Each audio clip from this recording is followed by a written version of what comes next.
Well, good evening. I'm Mark Murray, President of Grand Valley State University, and I'm pleased to welcome all of you here for tonight's event, primarily sponsored by the Hauenstein Center for Presidential Studies, but also in partnership with the Gerald R. Ford Museum. I would ask that you note that tomorrow morning there will be another panel discussion involving Judge Webster over at the Gerald Ford Museum. It should be a very good discussion. We'll not only have Judge Webster, but a pretty distinguished panel. Congressman Pete Hoekstra, who is involved in intelligence activities as a sitting congressman, will be involved in the panel. Dale Watson, who's been a leader in counterterrorism for the federal government, recently retired from the federal government with the FBI, and Steve Madden, Colonel Steve Madden, who is the head of the Michigan State Police. So having to work through the issues here in Michigan about the flow of intelligence. So a very good panel and hopefully a very good session tomorrow, which will be moderated by Jonathan White, who many of you know here are our great expert at Grand Valley on terrorism issues, who we are pleased to be loaning to the federal government to assist in the issues of the day. What time tomorrow morning? 9 o'clock at the Gerald R. Ford Museum. How many of you know what color today is? Early, the threat warning system. What color are we in today? Yellow, right. What would you do if it was orange? What would you do if it was red? Yeah, that's right. Wouldn't be here. And what would you want to know? What would you want to know if it was orange as a citizen? And what would you want to know if it was red? And what would you want to know that our president knows? And what kind of intelligence briefings and what kind of information? Where did that information come from? And which pages of that briefing book should you read?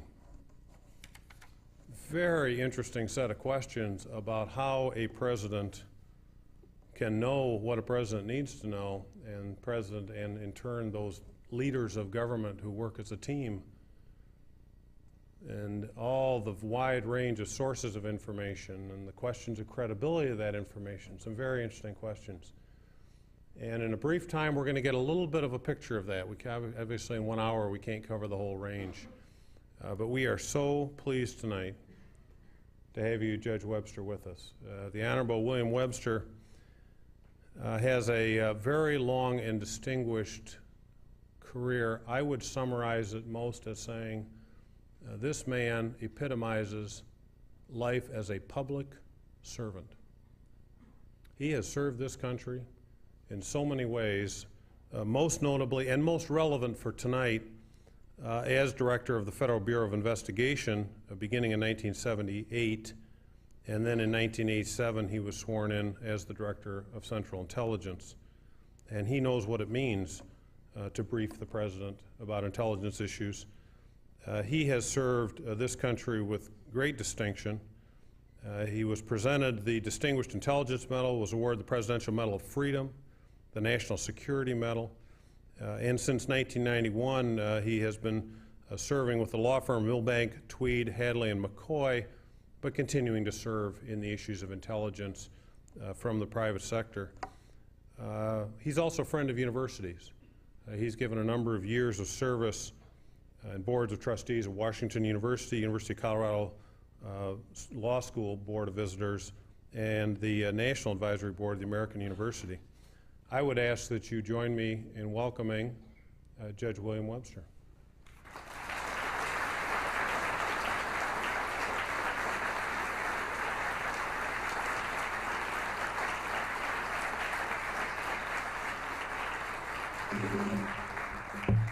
Thank you very much, President Murray. And I think this is not for me, or is it for me? I think I'm comfortable where I am. It's certainly good to be here at the Grand Valley downtown campus and to see so many of you out on a night like this to talk about subjects that will precede the panel meetings tomorrow on a broader range of subjects. I thought when I was asked generally to talk about intelligence and the president, to think about how I could do it in the time allowed and ways that would be interesting and helpful to you. It's a combination of history and the evolution of intelligence for presidents and leaders of our country, and also how we respond to remarkable changes in the challenge, such as we have experienced with 9/11. Intelligence and the love of intelligence and the interest in intelligence is not new in our history. At home, I have a lovely framed copy of a letter written by George Washington to one of the majors in his army, given to me by Malcolm Forbes, in which he describes the importance of intelligence to him as a general of the armies, and the need for it, and the need for secrecy, and even down to making some suggestions on using invisible writing techniques and other tradecraft. George Washington was the first but not the last president to have a very sincere interest in getting information of importance to him before everyone else knows about it. And it's been that way through history. I could make a whole talk on that particular subject, but I think I would rather talk to you a little bit about what the president today has at his disposal. Every morning, I speak from my own experience, every morning the car would pick me up about 7:20 in the morning. The night before, I would have been presented with something called the first draft of the President's Daily Brief, or the PDB as it's known in Washington. And I would look it over and imagine, if I were president, would these reports not only be of interest and importance to me, but also would they answer some of the questions that I would have, or do they raise more questions than they answer? And I would have an opportunity then, wherever I was, about 10 o'clock, wherever out or at home, I would be in touch with our command center preparing this daily report, some 18 to 20 pages in length, beautifully put together, photographs, space imagery, maps, charts, but important text, very readable text. And I would call in and be the devil's advocate. If I were president, I would want to know more about this. You've raised a question here. Why can't you answer the question that you've raised? And then I would go to bed, and they would keep on working until 4 o'clock in the morning, at which time they closed. When I got up in the morning and was on my way downtown, the president would have already read 5 or 6 newspapers. He would have seen a whole lot of things that I had not had a chance to read, and there was always a defensive mechanism on my part trying to keep up. Would you read that article about so-and-so? I was reading the edited PDB to see whether those changes had been made or not. And I'd say, tell me about it. That was the best answer I could give. The PDB was reserved for the president and those that he wanted to see it. And most presidents kept that to a very tight circle. The Secretary of State, the Secretary of Defense, the Vice President, and occasionally 1 or 2 others. They received their separate briefings. Even the Vice President got a separate briefing and then would join the President after he had a chance to read the PDB. After the briefings, they were collected and returned to Central Intelligence Agency, unlike some of the other classified documents. This was intended to be for the President's eyes only and those he chose to see it. President George Herbert Walker Bush had served as Director of Central Intelligence. He knew the value of intelligence, he knew how to use it, and he insisted on it being the very first item of business on his desk when he started each morning.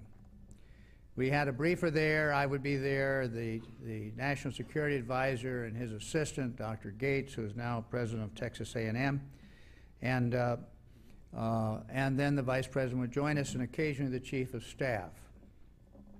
He started at page 1, and he read all 18 or 20 pages, stopping to ask questions, remarking on things that he remembered, remembering things that he wanted to know more about, And each time, of course, we were picking up on this so that we could follow through and give him prompt returns on his additional questions. And that also gave me a useful opportunity to slip some things in that I thought were not in the book, but that he ought to be thinking about and knowing about. In addition to the PDB, the inner circle, a larger inner circle of several hundred senior officials, got to see the NID, or the National Intelligence Daily, a larger, more comprehensive set of works that were useful and sometimes retained but kept in safe places. And then in addition, there were assessments that were produced from time to time by the INFIB, or the community intelligence effort, generally on a particular subject led by a national intelligence officer, and in which the military services, the State Department, NSA, DIA, all of the others got to participate in producing a longer range assessment. This was particularly useful in the National Security Council and in other places where we're trying to look out into the future and plan ahead based on the available intelligence and where that might take you. It tended to have a little too much out in front for my taste, because it meant that you were taking a risk of being a prophet. And we used to say at the agency that CIA was a not-for-profit organization. Presidents and their top strategists much preferred current intelligence, and they came in separate little bundles of information as it occurred, rather than getting involved in the longer, more not arcane, but more ephemeral prospects of what's going to happen down the road. We had everything available for presidents, including health reports on all the great leaders in the country, in the world. And there was one I used to kid our people a lot about, because they would have a particular leader in the last stages of dying with 7 terminal illnesses, all of which might be accurate, but they overlooked one thing. They were prognosticating about survivors, and survivors managed to hang on despite all kinds of ailments, as you may have been reading in the last couple of days about President Kennedy. We turned to signals intelligence, and those were the intercepts made by the National Security Agency, to imagery from satellites, marvelous reproductive capabilities that we could see all over the world and could measure movement and change in what was taking place. At one time during the Gulf War, of course, we were borrowing things that we were using from watching the Soviet Union. We did not have what was called synoptic coverage. We had to do like I used to do in the Navy in World War II and the Korean War. You moved your lines of sight to bring them together so that you could project what had happened in terms of the tanks and the armor and the other things that were going on. And then, of course, we had human intelligence, spies, recruited in place of enormous enormous value when they returned reliable information, often at great personal risk to themselves. This is the difference that we used to say between human intelligence and the things that are now possible by technology, the signals, the imagery, and so forth, was that human intelligence did a better job of telling you when you had it what the intentions and capabilities of your adversary really were. If you were in a position to get inside information, hearing decisions made, following up, it was of more value than something you could see from several thousand miles up in the sky. And so we tried to provide a good balance of human intelligence, and then as things get more life-threatening, you always want more and more of it. And it doesn't work that way. And I think that most people in the intelligence committees of Congress understand that it doesn't work that way, that it takes years and years to build a recruited asset into a position where he is sitting next to a chief of state and knowing what the chief of state is going to do. You can't suddenly pull something off the wall and send it in. It's hard to do, but people sometimes don't realize how difficult that is. General Vernon Walters, who was Deputy Director of Central Intelligence and later our ambassador to the United Nations and to Bonn, had served as one of Eisenhower's chief translators and trusted confidants, used to say that the American people were really very ambivalent about intelligence. When they felt threatened, they wanted a whole lot of it. And when they didn't feel threatened, it somehow seemed immoral to do. And that's the reality of it, and that is what we do when we try to balance the resources that are available to us. Same thing might be said about security. I'm going to try to talk about that as well. I've always said that security in this country, the kind of security that you've been seeing in recent times, security is always regarded as too much. Always regarded as too much, until the day it's not enough. And that's the challenge for people in security, many of whom are here tonight, to do their job well without changing the quality of life in this country and the freedom and the independence that all of us value. It's a tough assignment, and I have a great respect for their efforts to do it in the right way. Now, we talk about the intelligence community. The intelligence community is not just the CIA, it's a whole range of agencies with intelligence responsibilities. As director of the CIA, I was, and all directors are, the director of Central Intelligence. It's a separate assignment. It's a kind of den chief for all of these different groups that are collecting or analyzing, utilizing intelligence. It starts, of course, with CIA. President Truman, at the end of the war, wanted to have an agency that did not have an agenda. He wanted one that was not trying to advance a military position or deal with a state issue or one of the other economic issues. He wanted one that didn't want to do anything in its mission but to provide timely and useful intelligence so that policymakers could make wise decisions in the interest of their country. A good concept, hard to live up to from time to time, especially when there are times when outside commentators may feel that the agency is spinning the intelligence in order to support some perceived agenda of its own. I work very hard not to have an agenda. I work very hard not to be seen as arguing for policy positions, only for the correct use of intelligence, making sure that those who used intelligence as arguments for their policies were using it in a correct way and were accurately reporting what we in turn had analyzed and presented to them. The National Security Administration, NSA, is much larger than CIA, and it does a fabulous job of collecting bits and pieces of intelligence out in the airwaves all over the world. It also is our chief center for cryptology. And then there is DIA, the Defense Intelligence Agency, which does a great deal of military analysis for the Defense Department. And an organization called INR, which does not really collect intelligence except information that may be passed to it through the foreign services for the State Department. But they are great consumers of intelligence, and they take the intelligence that others have presented and make sure it's made available at the State Department and out to the foreign service officers who are trying to represent us in different parts of the world. Many of these are coordinated by the National Security Advisor, currently Condi Rice, who makes sure, as an honest broker, that these points of view are not buried, but an opportunity to reflect them, particularly where there are differences, is presented to the President. And I should just mention in my list one or two other things. Foreign liaison is very, very important.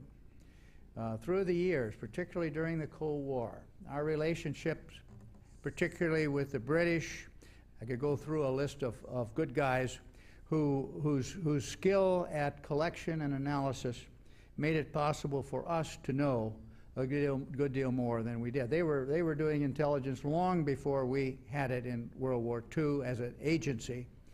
MI5, MI6. MI6 is the external service.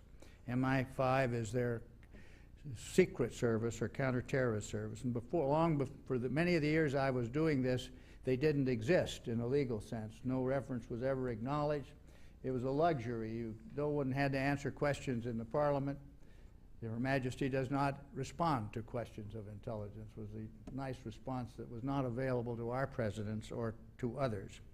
But these relationships became very important. I remember one time being called over to Vice President Bush's house at the Naval Observatory because a man named Marshal Charlet from the DST in France came to tell us about a recruited KGB general in Moscow at Lubyanka who was wanting to be of assistance in helping us to identify technology transfer efforts by the Soviets to steal our technology, particularly from private industries.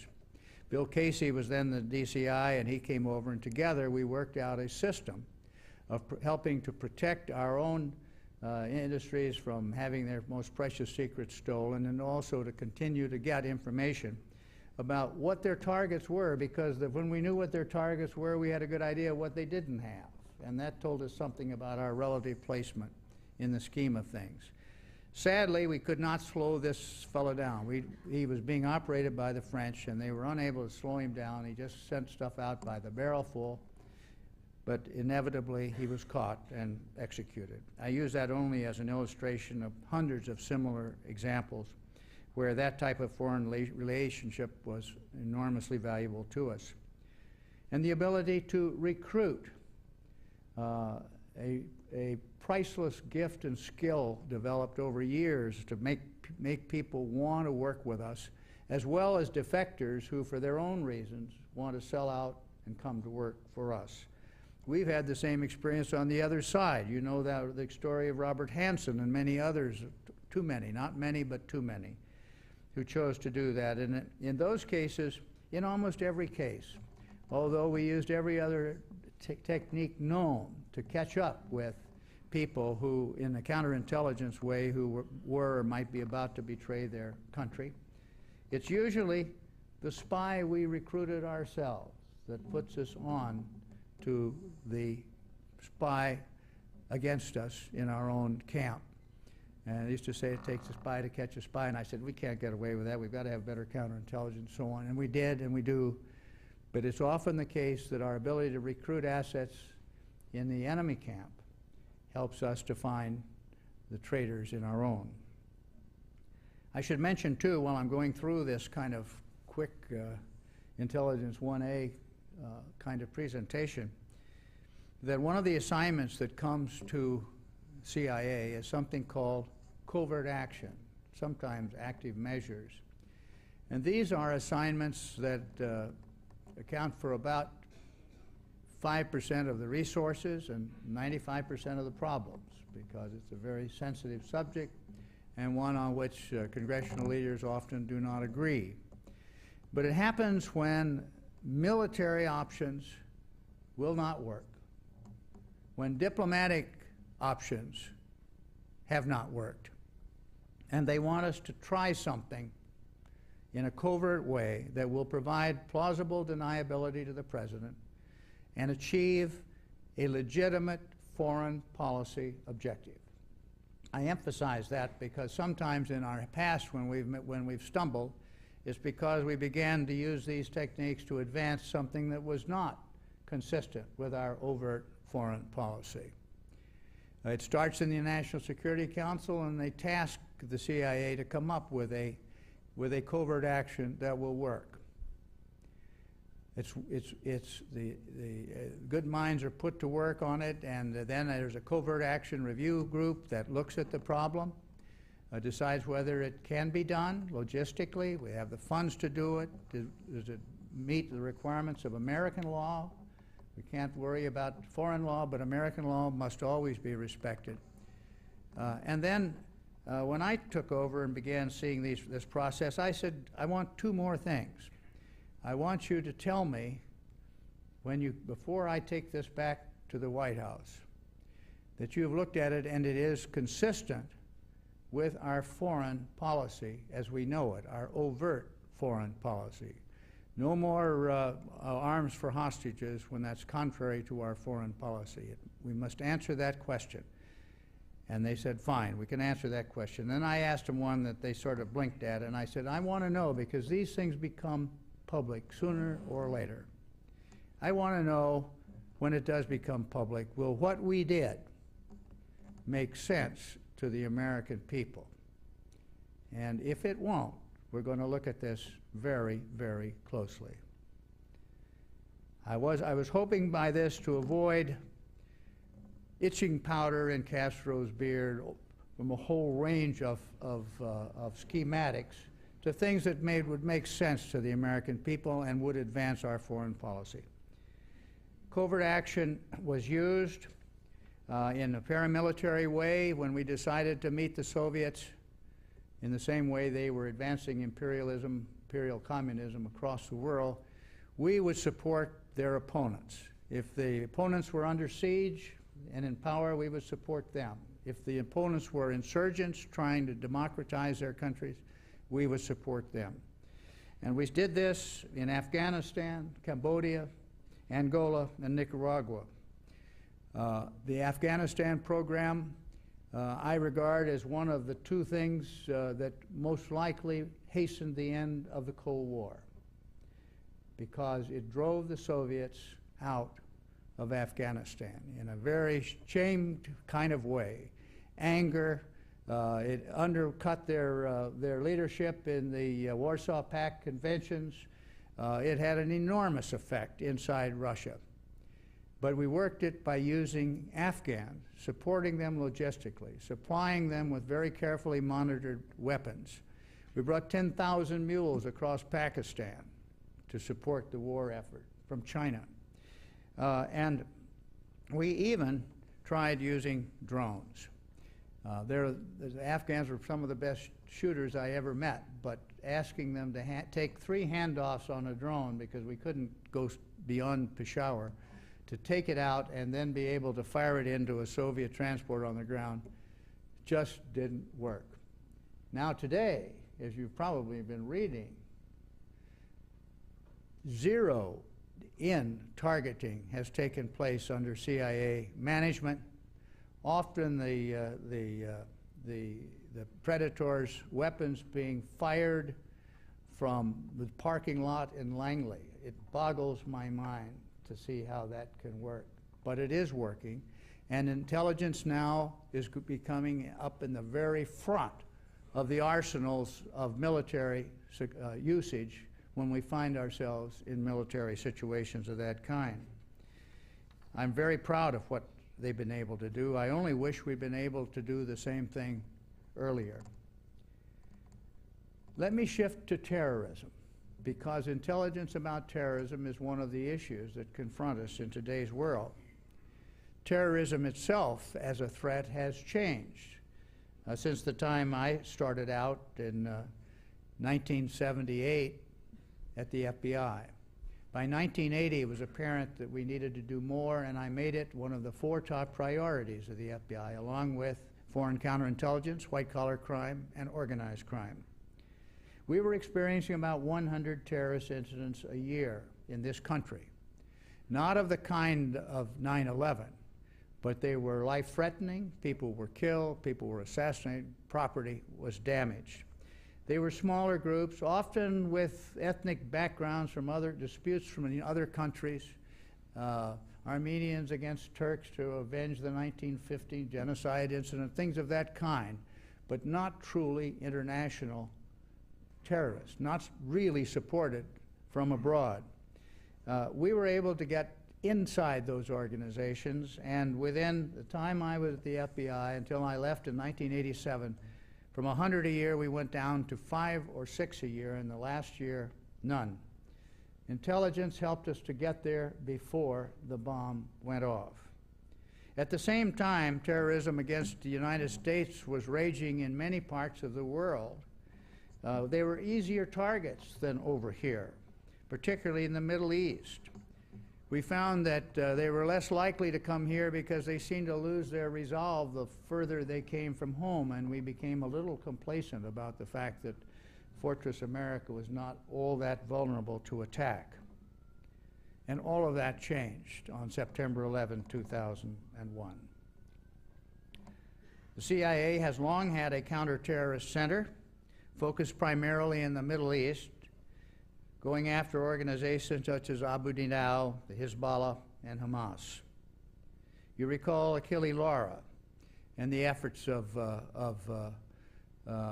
intelligence and others to deal with those who were responsible for the taking of that ship and the killings that followed. You recall the Marine barracks in Beirut, the American embassy bombed. We lost our entire CIA station with that one. And the taking of hostages again and again and again. We made some progress, but we had not truly declared war on international terrorism. We had in this country a kind of division of responsibility, which was understood but not effective for 9/11.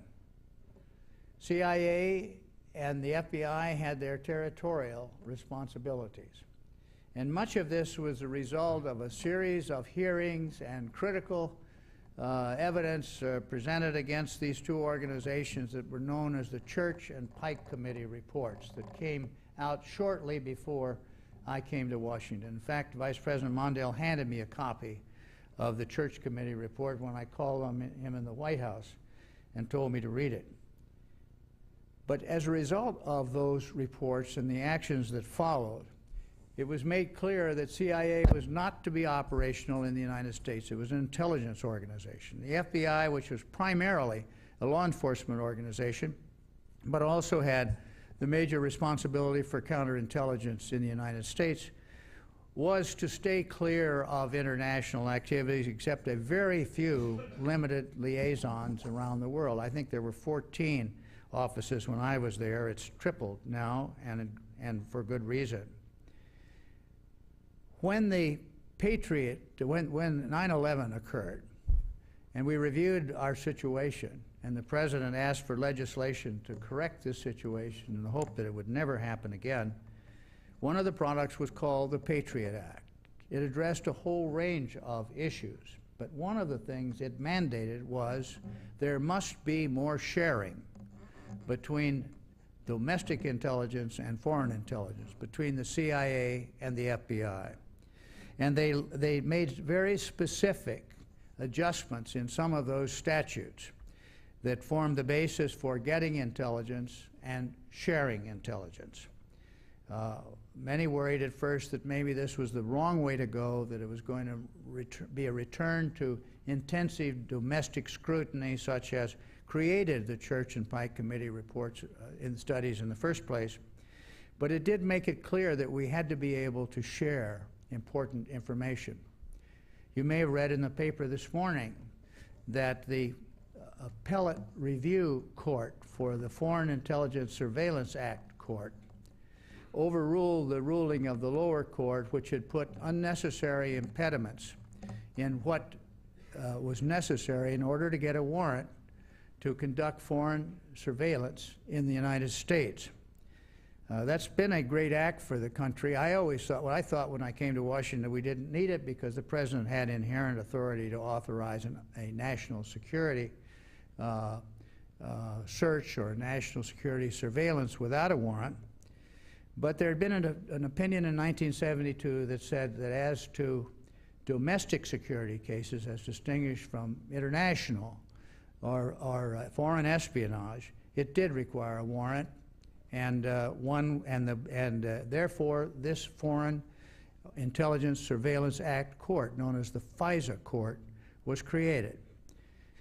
I had reservations about it. I realized it was an accommodation, but in the separation of powers issue, that really helped to get things done. We didn't lose a single application after that. We did our homework. We got the authority to do it. We finally lost one because they came to us and said, we're embarrassed. We haven't turned anything down. Give us something we can turn down. And we gave them something that had been simmering out there, and that is whether or not they could, in their court, authorize search warrants. And they studied it and held that they could not. Subsequently, Congress remedied that and gave them the additional power to do searches. And that has worked very well for us.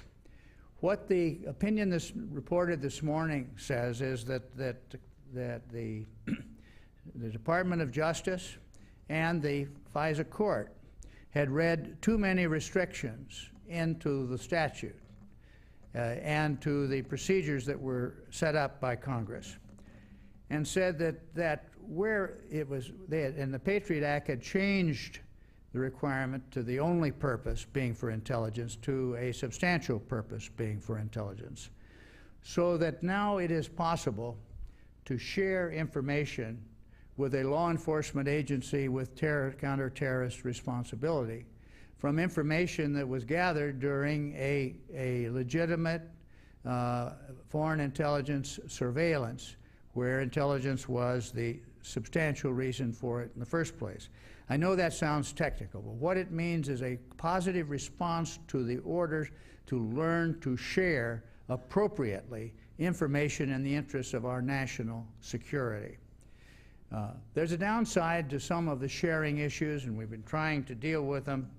And one of the things that we found as I was conducting the commission on internal security procedures of the FBI after the apprehension of Robert Hansen was that there was not very much compartmentation, and in their case management system, anyone who had access to the case management system had access to everything in the case management system.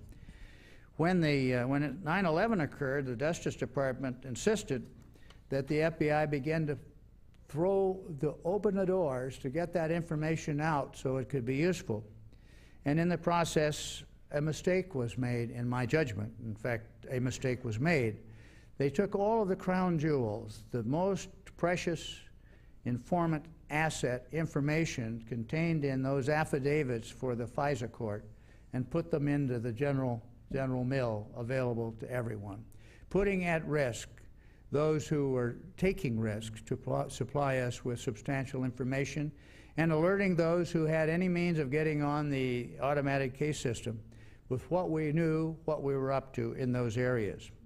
That's been corrected now, but it shows this constant tension between sharing and need to know, and the necessity of finding ways that gets appropriate information out without prejudicing the lives of our informants and the nature of our methods. That brings me to Homeland Security, because there the rubber meets the road. As you know, Governor Tom Ridge has been the President's national advisor on Homeland Security. There's also a council, a President's Advisory Council on Homeland Security, created by executive order, and I've had the privilege of serving as vice chairman of that council. Our job is to review the strategy and to make comments on the approach to dealing with the new Homeland Security efforts. The strategy has three parts. It is to prevent terrorist activities within the United States, and then the next lower step, to reduce America's vulnerability to terrorist attacks, and finally, when worse comes to worse, to minimize the damage and recover from such attacks. We're now looking with the Homeland Security Act for the creation of a new national department, as President Murray said, with the prospect of some 170,000 employees, starting something new. There's some 22 stepchildren, as I call them, agencies from other departments that will be consolidated but not necessarily dissolved into this department. Too many of these stepchildren were there by accident, not there because they were necessary to the core mission of the other department of government, but because somebody chose to put them there. Here it is hoped that in an atmosphere in which Homeland Security is the ultimate mission, they will not only be more appreciated within the department and provided with resources, but better able to work with one another in providing the kind of planning and attention and training and detail to, as I said, prevent terrorist attacks, reduce our vulnerability, and minimize damage and recover from attacks. There are 6 critical mission areas for this new department: intelligence and warning. We talked about warning, yellow, orange, and so forth, but also about intelligence. Border and transportation security, which have a common link, and that would include, of course, airport security and the changes that have been made as recently as yesterday. Everything, they met their deadlines, they're on board, and that's good.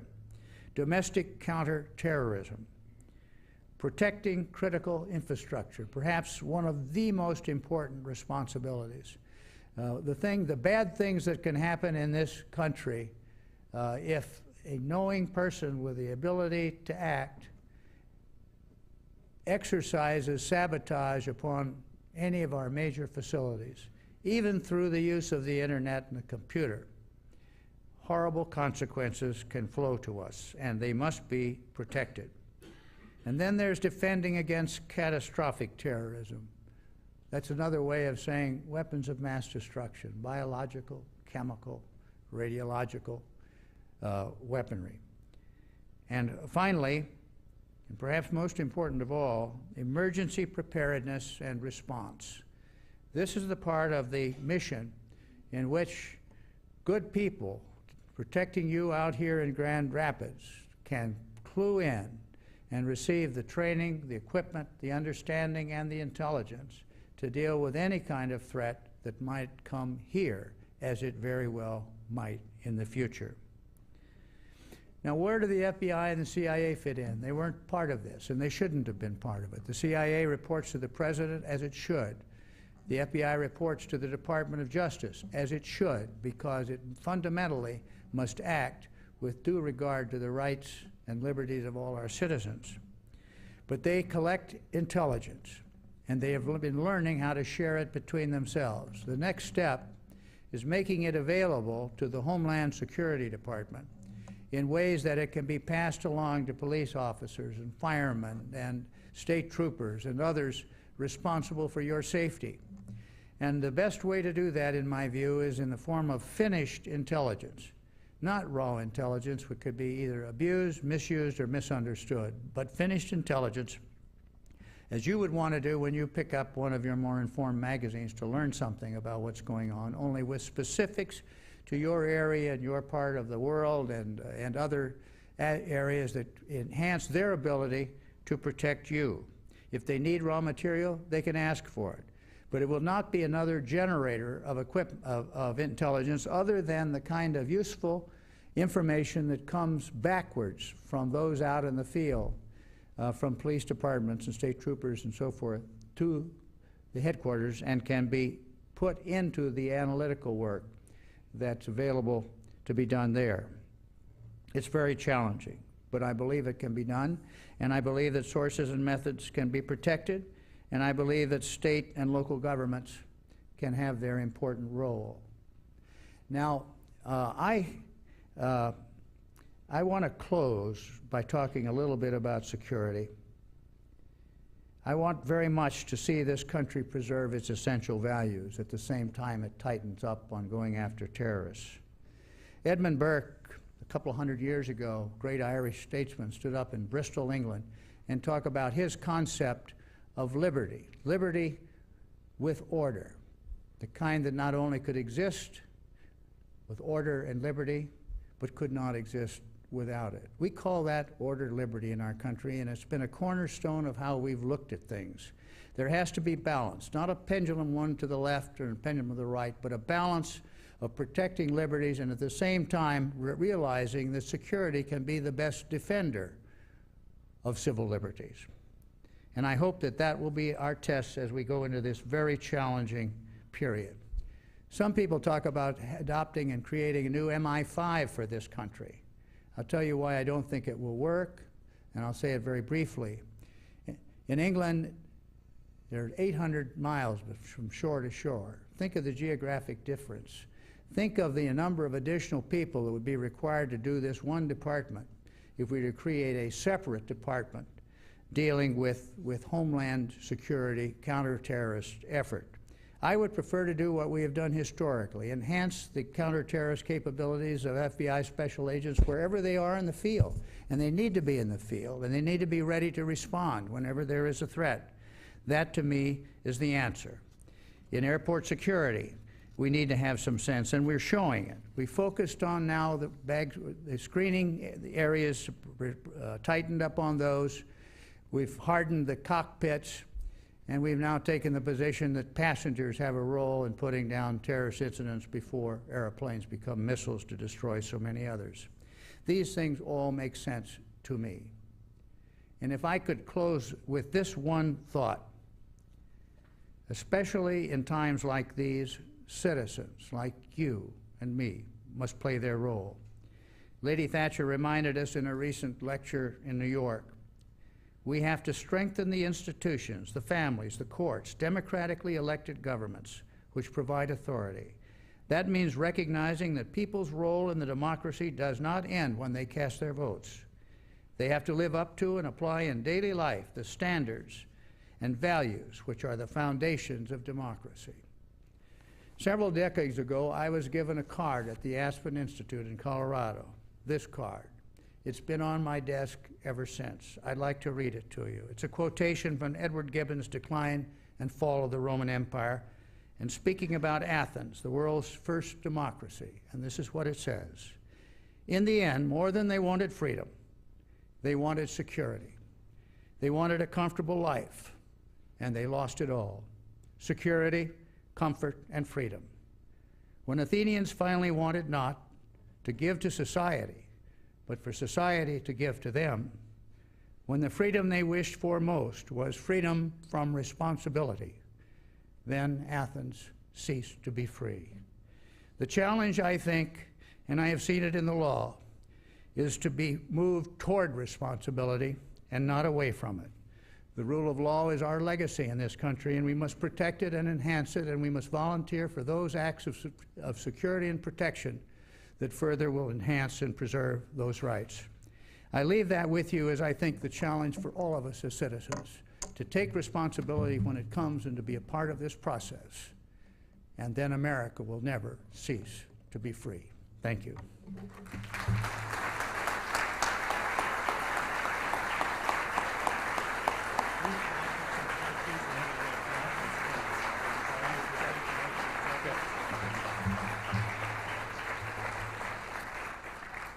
Judge Webster, we thank you for your comments. I'm hoping that they also provoked a few questions. I've seen some of the cards being handed in. You had cards. If there's a question on your mind, we have people gathering the cards. And Jonathan, I'd ask if you can sort through the cards and offer some of the questions to Judge Webster. Thank you.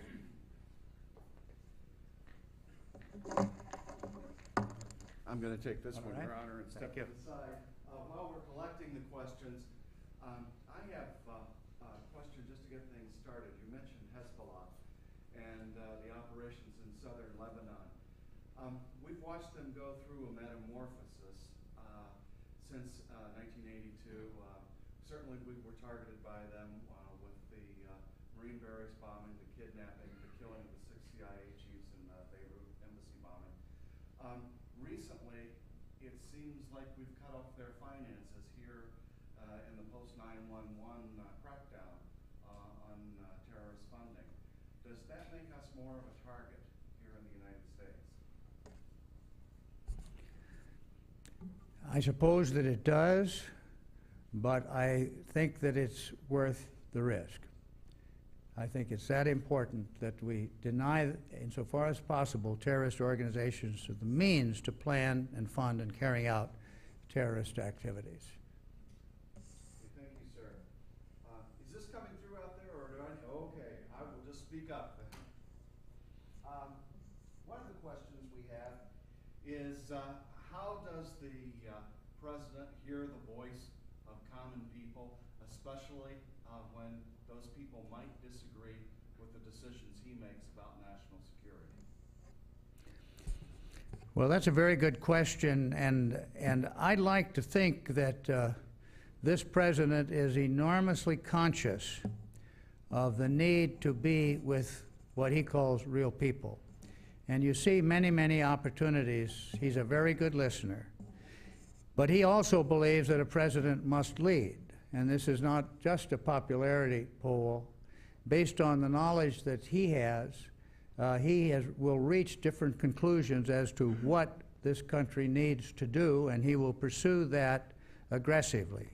What I sincerely hope is that those working with him will understand the importance of public diplomacy, not only abroad, but in the United States, to make that case and make it very clear. The President has developed, with, I suppose, some very good and wise help, the means of expressing himself far better than he did at the beginning of his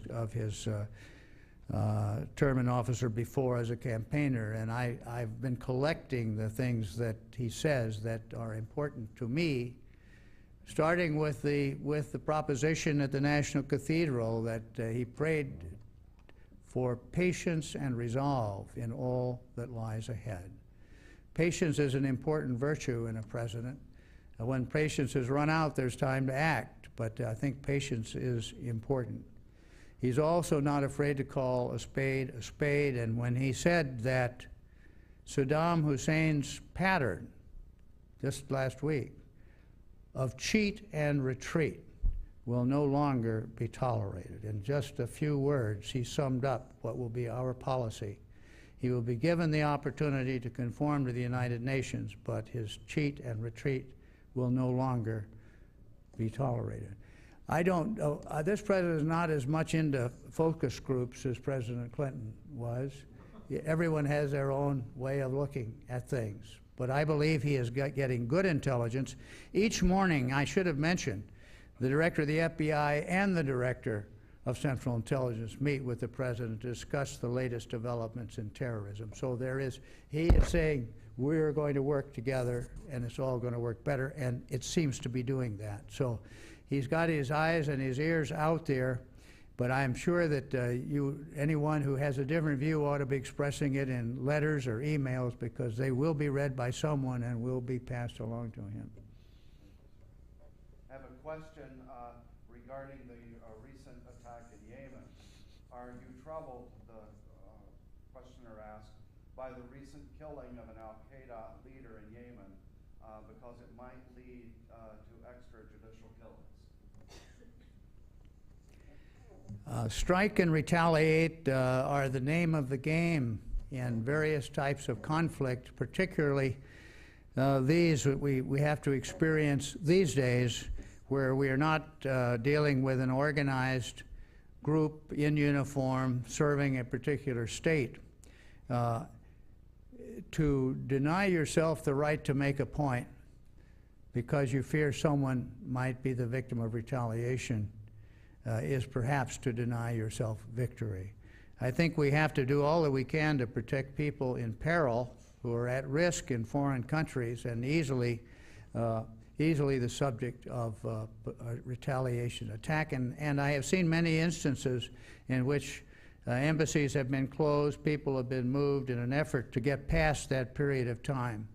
I don't know, I can't really comment on the particular activities that took place in Yemen, but it was obvious that the person who was killed in this engagement or in this attack was someone considered to be very important to the al-Qaedas, and we crossed these issues. You remember when we shot down Yamamoto in the Pacific War on purpose. You can make moral judgments and you can make worry judgments about what other people may do in return.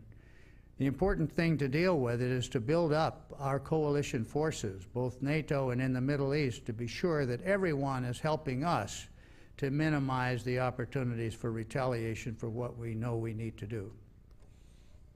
Thank you. Here's another question that fairly interesting that says, in light of the recent events, if you were playing devil's advocate with President Bush today, what would you say in your role as devil's advocate? I assume that the question means I'm supposed to put forward a different argument. I would be saying what I think I just said about public diplomacy. If you want to be effective, the message has to get out there, and it has to get out there in other parts of the world as well as here. Will the new Homeland Security Bill affect or change the CIA's mission as outlined by the National Security Act of 1947? I really don't think so. I think that in many ways it supplements the work of the FBI can only go so far. Speaking of the FBI's role in the United States, it can only go so far. The different departments of government have to be coordinated and marshaled to protect things that the FBI is not a guard agency. It's an investigative agency, and we have to understand other people have to step into those roles. For me, one of the most unaddressed issues today is the issue of cargo on the docks. Containers can come into this country sealed and unsealed, but concealing a whole range of potentially destructive elements, from weapons of mass destruction to explosives and other things. If an incident occurs on the docks with these cargo containers not identified, and we've got X-ray machines, we have mobile cars and so on, but if we're not thorough about it, we could tie up the docks, and if the docks are tied up, as we saw from that recent strike, billions of dollars a day in the American economy can be lost. So there are a lot of different ways to get at us, and we have to use the entire spectrum of government agencies, not just the CIA and not just the FBI, to really address those issues and do them thoroughly. And I don't see CIA's role as being affected in any way, really. FBI somewhat, but CIA's not at all. I have two more. One is one that I know is being asked around the country, but well, this is another one being asked around the country, and it's a fairly difficult question. In terms of modern terrorism and the threats of modern terrorism, do you have an opinion on racial or ethnic profiling to identify terrorists? I do have an opinion. My opinion is that there's a difference between watchful observance of people who appear to have connections with areas of the world that are known to be hostile to us by act and deed. A difference between doing that and singling out a particular group or class to stop on the highways and ask for no good reason, and to single them out because they are a minority of some kind. There has to be a legitimate reason for being attentive, and that being attentive does not mean destructive of their rights or liberties. And it means that if there is any area of questioning, it has to be done with respect to the rights that our Constitution provide, including the right to silence and the right to decline to be interviewed. That sort of thing. We got, I have to tell you a story because it tells the way what we could get into if we aren't scrupulous in what I have just been talking about. During the time, if you will remember, when the American embassy was taken hostage in Iran, and our people were over there for over a year in custody, there was tremendous reaction against Iranians generally. And we had 65,000 Iranian students in this country, almost all of whom wanted to be here because they admired America and they wanted an American education, and they were here for no other purpose. But we had a story at the FBI that came back to us, a true story, about two students, one Saudi Arabian and one Iranian, who were traveling across the panhandle of Texas. And a deputy sheriff, one of the you're in a heap of trouble, son kind of deputy sheriff, stopped them. And he looked inside. And he stood back and he said, "Ah, are you two of them Iranians?" And the Saudi, thinking quickly for himself, said, "No, sir, we're Saudi Arabians." The deputy sheriff stood back and looked at him and said, "Uh-huh, okay, talk Saudi."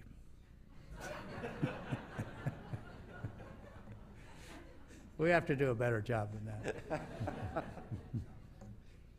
And finally, this question's been asked of me, but I'd like to defer it to you. This has been asked around the country. It came from a member of our audience.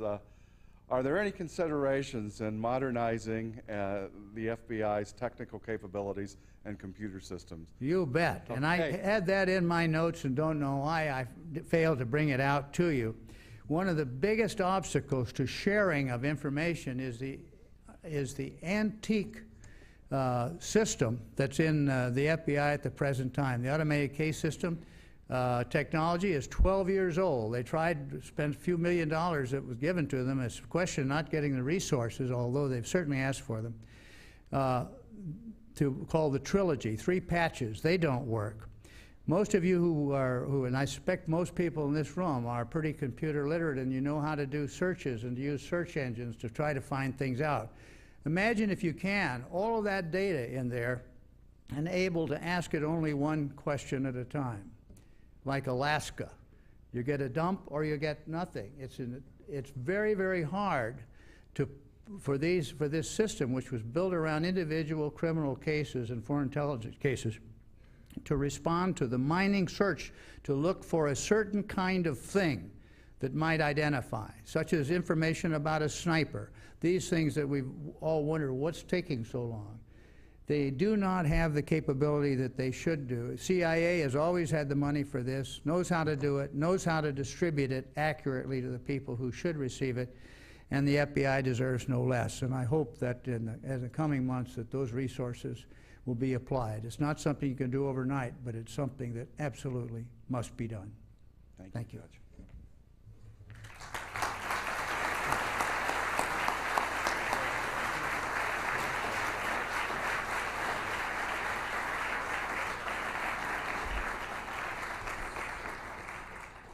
Well, thank you, Judge Webster. Thank you for your years of service, as well as your presentation this evening and offering responses to those questions. We're going to have a reception in the back in the exhibition hall. We'd welcome you to come join us, get a chance to get a little coffee and desserts, and say hello to Judge Webster. And again, I would welcome you tomorrow, an opportunity to go a little further in depth, and we'll have some panelists who are experts in the field, and continue this interaction discussion tomorrow at 9 o'clock at the Gerald R. Ford Museum.